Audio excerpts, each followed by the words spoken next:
Okay, ఇప్పుడు మనం Singapore ఎయిర్పోర్ట్లో ఉన్నాం.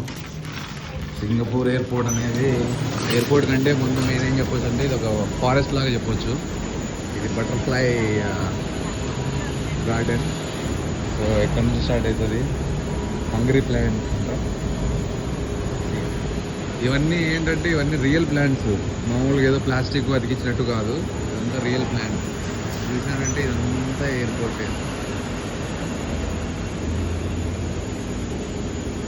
ఇదిగో ఫిష్లు, అది అన్ని డిఫరెంట్ ప్లాంట్స్. వాళ్ళు చూసారా ఎంత ప్రత్యేక, అసలు ఇది ఒక్కటే చోటే కాదు, మొత్తం అంతా హోల్ ఎయిర్పోర్ట్లో కల్లా 70% ఇది ట్రీసే ఉంటాయి. కానీ దాన్ని మెయింటైన్ చేస్తున్నారు చూసా, బయో గార్డెన్ లాగా. అది హ్యాట్స్ ఆఫ్ ఇలా. See touching butterflies on them, so don't touch them. See butterfly అన్నీ అయిపోతూ ఉంటాయి. ఇవన్నీ డిఫరెంట్ ప్లాంట్స్ అనమాట. దాని నెక్టార్స్కి, దానికి వీనికి అన్ని టచ్ చేసేటట్టు.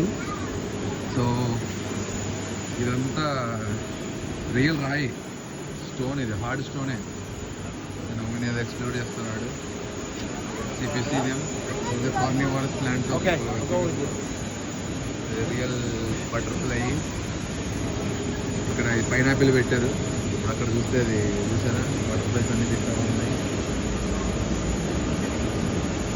ఏంటో ఉంటుంది ప్రతి pieces of carnivorous plants are natives of Singapore అనేది అనేది.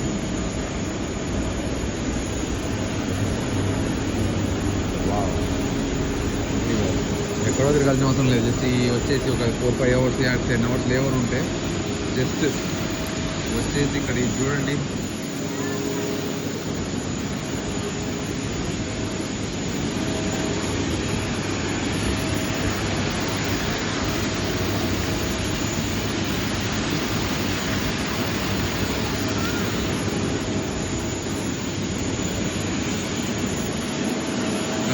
ఇవన్నీ ప్లేన్స్ అనమాట బయట.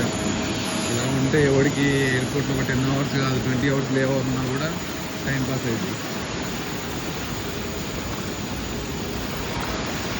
ఇప్పుడు వాటర్ ఫాల్స్ పైన నుంచి ఈ బటర్ఫ్లైస్ అన్ని రేస్ తీసుకుంటున్నాయి, అవి ఇవి చేస్తున్నాయి. దాన్ని టచ్ చేయకూడదు.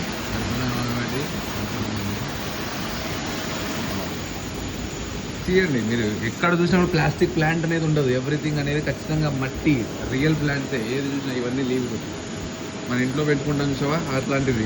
బయట అల్లుకుపోయే ప్లాంట్స్ టైపు మనీ ప్లాంట్ అనుకుంటా ఇవన్నీ మేబీ.